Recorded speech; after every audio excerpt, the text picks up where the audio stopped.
In part one, when we talked about the unhealthy versus healthy relationships, and I taught you how to break up with someone in part one of this lesson. And then we moved into abusive relationships. And again, just a quick rewind is that abusive relationships, you're going to know because there's an element of fear. The victim is afraid of their abuser or the person that they're with. Second thing is it's all about power and control. So again, we went over the wheel. We had the 8 pieces to that wheel. We're going to go over more, what you already figured out from doing part one of the assignment. But then today we're really going to hit on, or this lesson, we're going to really hit on the cycle of violence. So there are 4 components of the cycle of violence that will repeat over and over and over again. But we start with the honeymoon. Everything is just amazing and hunky dory. Then all of a sudden that tension starts to rise. Okay, they might start calling me names. They might call me stupid. They might criticize what I'm wearing. Okay, they might tell me like weird things about me just to make me feel bad. But ultimately, that leads to an explosion. And that is where the instance of abuse happens. And again, it does not have to be physical. A lot of times in many abusive relationships, physical violence is the last thing to happen. There's a lot of nonverbal violence, there's a lot of emotional violence, verbal violence. There's a whole bunch of other things that can happen, and they don't even need to lay a hand on you. Okay, but after that explosion happens, we have this second honeymoon. Okay, it's the honeymoon after the explosion where, oh, baby, I'm so sorry. I can't believe I did that. I just care for you so much. That's why I acted like that. It'll never happen again. And there we are, moving forward. There's an average of 7 times it takes someone for that relationship to either end in a very violent and unhealthy way, or for the victim to realize that they need to get out of the relationship. We are going to start with this video that's called Because I Love You, and it is made by the same people that of the videos you watched after the last part, and really getting you guys to understand that a lot of times people who are abusers mask their abuse with, but it's because I love you. So it's such a simple phrase that can take on a completely different meaning in an abusive relationship. So we're going to take a few minutes and watch this video. Because I love you. I want to be your only guy. Because I love you, skip class with me. Let's stay in bed today. Because I love you, I just want to be with you so freaking much. Because I love you. I waited for you after Chem Lab. You were walking with Mark? Because I love you. You shouldn't be hanging out with that dude. You should know how dumb that makes me look. I don't care if she's your lab partner. Why do you have texts from him? Because I love you. This number, Delete. Because I love you. This Jason number. delete. And Ben, Delete. because I love you, I should smash your phone. I'll let you give me your password instead. Because I love you. I will check your texts every day. You got lucky. Because I love you. Because I love you. You think it's okay. Because I love you. You understand. Because I love you. You stopped talking to your classmates. And you feel completely alone. Because I love you.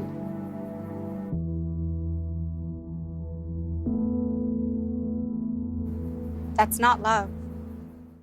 So we have here, oh my goodness. Okay.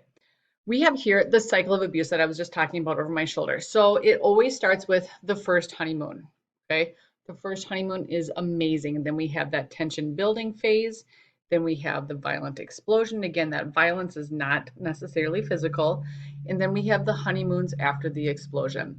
So to quick define, what is the first honeymoon? Well, when we start that relationship, no relationship is going to start with you getting in the person's car or them coming to pick you up at your house and they're just going to pop you in the nose. It's not going to happen that way because you would never, ever in your right mind go on a second date with that person. You're not going to start a relationship with them. Okay. It's not going to seem abusive at first. It seems almost perfect. It's too good to be true. Right now, the abuser is trying to build trust. They're trying to get the victim to trust them. And really, as you've probably figured out by now, as those feelings of trust increases and improves, feelings of love are immediately going to follow. Okay. A lot of times at this point, we are buying gifts. Okay. We want to spend all of our time with this person. It's really easy to get isolated with this person because we are in love. Okay. And then we move into the tension building phase. So as we move into tension building, okay, this is where things start to get just weird. Okay, the honeymoon's over and you're like, wait, slow your roll. What just happened? Okay, so this is where they might start calling you names. Okay, they might start making rude comments. And again, it can be about what you're wearing. It can be about your hair. Like no one told me that my hair looked like this when I started doing my recording. I got like this live poop emoji going on up here. Okay. But like my husband's not going to come in here and be like, oh my God, what are you doing? He might laugh at me because I'm laughing at myself. Okay. But what are we going to do about that? That's not unhealthy. That's not abusive. Okay. It's when they're really trying to get at me. They're trying to actually hurt my feelings. They are intentionally raising the level of tension in that relationship. Okay. So this is where the abuser might use jealousy as an excuse for their crappy behavior right now. They're like, I just I just love you so much. Like that's what made me act like that. I'm so sorry. I just hate it when other people look at you like that. Like you dressed all cute today, okay? And you should have seen all those girls looking at you. I got totally jealous about that. Okay? So this is tension building. Then we move into the explosion phase. Now, during the explosion phase, this is where stuff starts to get a little too real.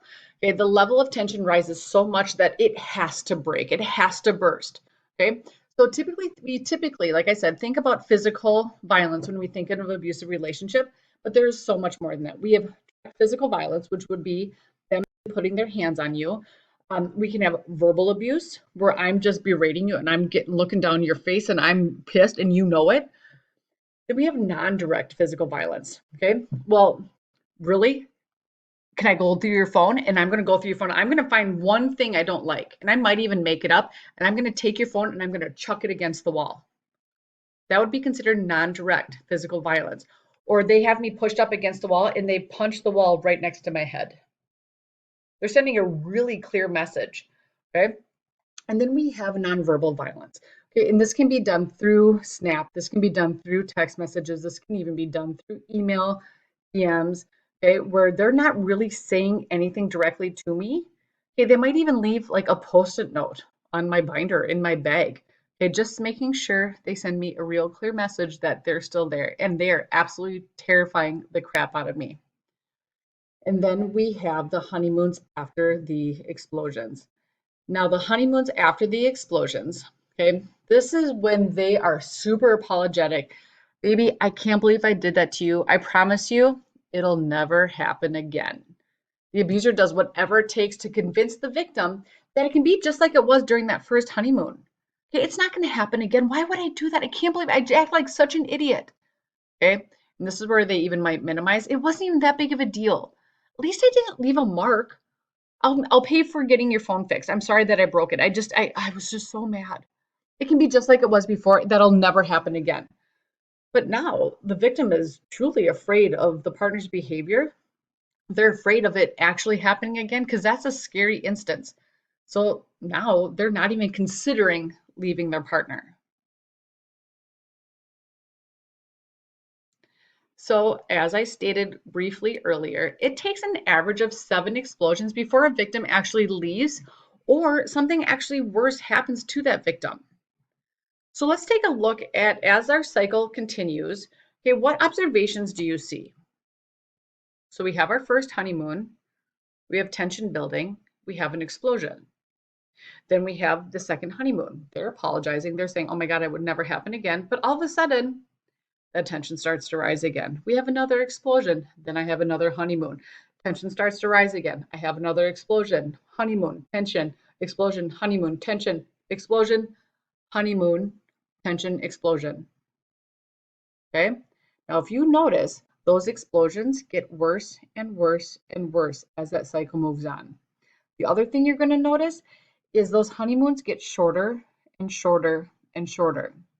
Now, if any of you have ever trained a puppy dog, you know that it doesn't take long. The more treats you give them, the better they're going to listen to you. Okay? So if I'm talking about being a victim in an abusive relationship and my abuser is abusing me and then apologizing and giving me more stuff and telling me that they love me, and all of a sudden I realize they have isolated me so much that I don't have anyone to go to. And they're going to look at me and say, who's going to believe you? Everyone thinks we're like the perfect couple. None of them know that this is going on. Okay, so as you notice that those honeymoons get shorter and shorter because they don't need that much to get you back into shape. Those explosions are getting higher. Tension rising starts to increase way more. And again, it takes an average of 7 times. So what's going to happen is that you are going to quickly watch a video. Okay, and this video really shows basically a snapshot of a relationship. Okay, and I want you to go back onto the PDF that you started earlier and fill out the questions pertaining to that. And a lot of it's going to have to do with what you did in that other part 1 with all the 10 videos that you watched. Okay, so I know this was a shorter video, but make sure you go on and take a look at everything that I need you to look at. All right. For the next part of our worksheet that you started the other day, we are going to watch this video called the Love Labyrinth and then finish the worksheet. One more. I'll call you tomorrow. I'm gonna be home a little late tonight. Okay. How late? 12, maybe 1. 12. Okay. All right. I guess just call me when you get home. Okay.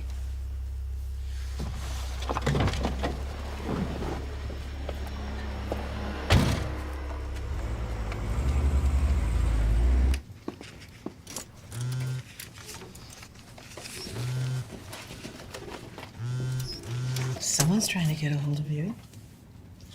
Yeah.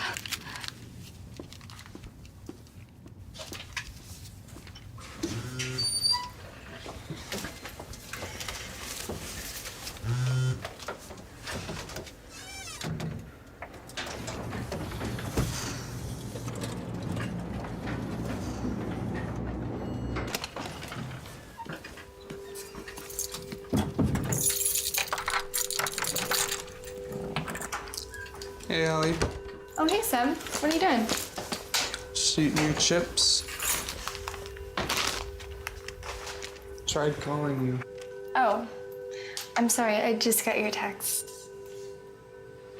Where was your phone? It was in my bag. Didn't you hear it? Well, I just got the text when I walked in. It can't be that hard to pick up your phone, Allie. I did let you know. I told you. I told you I was gonna be out with Katie. Was it just Katie? You're just having too much of a good time with Katie? I'm worried about where you are, and all you reply back is, I'm busy. I should have picked it up. It's your I'm sorry. phone! You always have your phone! Know what I mean? Yeah? Why didn't you look in your bag? Seb, I told you. Didn't you hear it buzzing in your bag? I don't understand. Seb, you're not listening. I didn't have my phone. It was in my bag. What does that matter? If it was in your bag? Seb, I told you I didn't hear it. How did you not hear your phone, Allie? I already answered that question. You know how easy it is to pick up...